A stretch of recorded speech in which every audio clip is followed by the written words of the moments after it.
Hello and welcome to another of the Improve Your Grade the 1% Way.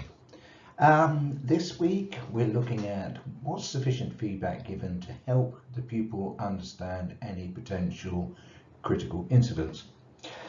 The series is based on each one of the competencies from the driving DVSA for driving instructors, and it works on the basis that you cannot improve everything in one go. We're not going to go from 31 to 51 overnight.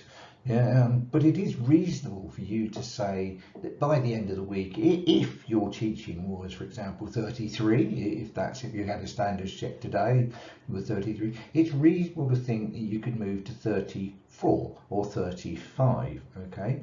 And then to move your grade from 35, 36 to 37, 38 in small incremental steps. It's easier to shift the balances. Similar to when you're doing your pupils. You've got a pupil and you're trying to work them on, let's maybe approaching roundabouts, and they grade themselves a 2, okay? By the end of that session, you're not realistically going to make them a 10, but you certainly could make them a 4 or 3 or maybe even a 5, but realistically they're not going to move all the way through and understand it. And this is the same. So each week, having a look at one of the competencies given in the videos, and then just give some time each week to thinking to yourself, yeah, I'm in there. What am I going to do this week? What does that mean to me? And then just concentrating on that one element that we've given you for the week. And this week it's the sufficient feedback. So if you sat there each week and thought, right, Monday morning, I'm going to look at each lesson. Was I'm giving enough critical incidents? And I'll give you the tips on how to do it now. So here we are. Let's analyze the question first of all, because most of the clues are always in what the DVSA are asking for. Was sufficient feedback given to help the pupil understand any potential safety critical incidents? So what have you got in there? Sufficient feedback to help the pupil understand. That's quite critical. Safety critical incidents they talk about, okay? So let's have a look at these one by one. So sufficient feedback to help the pupil understand. This is meaning that you're giving enough for them to know about what the fault was or is, what the dangers were or are, and how to correct it. So you need to give them enough information. And again, it doesn't mean telling, it is coaching as well.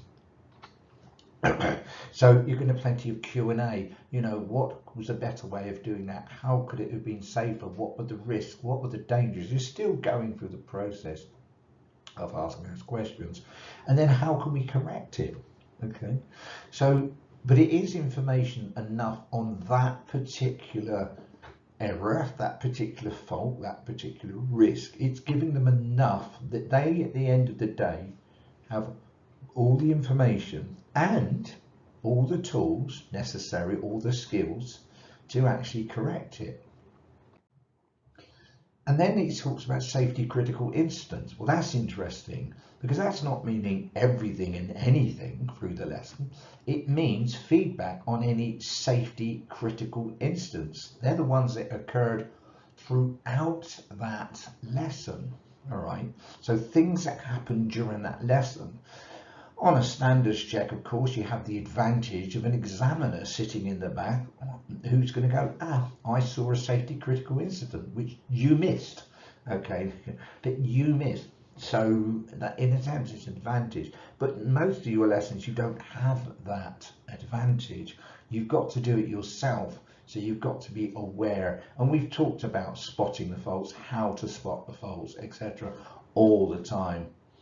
So the things on how the things that happen on the lesson, it all have to be dealt with. And I suppose here the key element is, are you spotting all the safety critical incidents?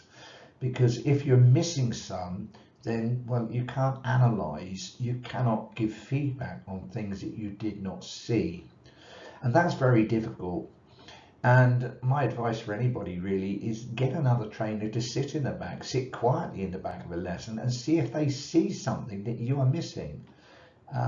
It's a really good way. It's something I often do with my PDIs, my driving instructors, just jump in the back and then have a look and see, what are you missing? Nearly always comes down to the MSBSR POM, where the instructor is not looking for the fault, which I've covered in previous ones, where they're looking out the front window and they're really not what we would call aware. They're not teaching with awareness. They're just teaching the things that they want to see. They've got their agenda and they're just going to be teaching that agenda, whereas they're not really watching to see what's going on.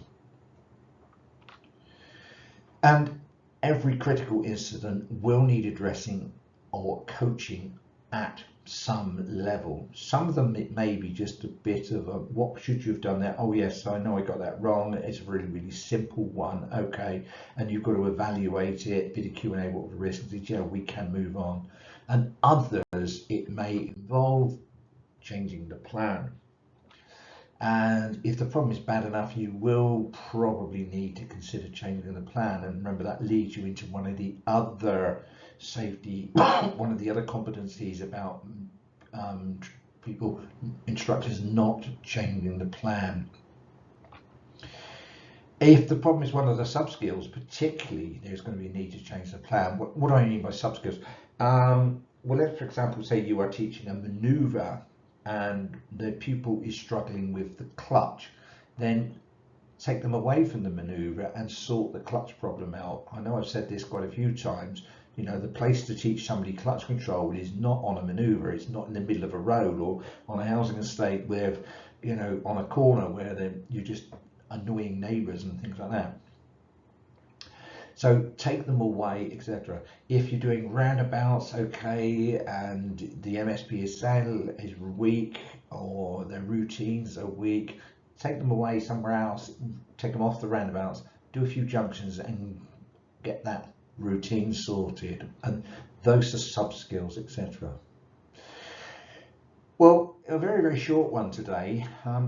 I think it's a very simple one, but your homework really is to look at this and ask yourself, are you spotting all the faults? And when you're doing the faults, are you drilling them down enough? Write them down, put them on a bit of paper and think to yourself, you know, has that pupil gone away with enough information that maybe if they jump in a car with mum and dad, they now have enough information to continue practicing and sorting out the problem that they've seen in the car with you. And obviously you also need to make sure you are spotting all of these risks, etc. So that is the end of that one, etc.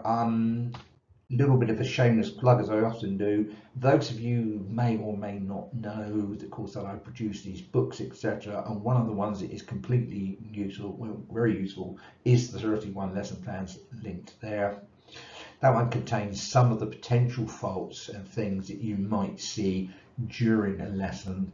And it works in conjunction with the lesson planner. Now, at the time of recording this video in the last day of August in 2023, there's actually a special offer on my books at the moment. So if you want to hop over to the website, there's a special offer. I have no idea how long it's going to go on for, but it's up there now where you have got a special offer on the 31 lesson plans and the driving planner book together, where you can get a good discount on them.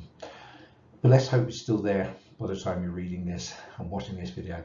That's all for now. You have a smashing week teaching, and I look forward to seeing any of you if you want on one of the coaching calls I do.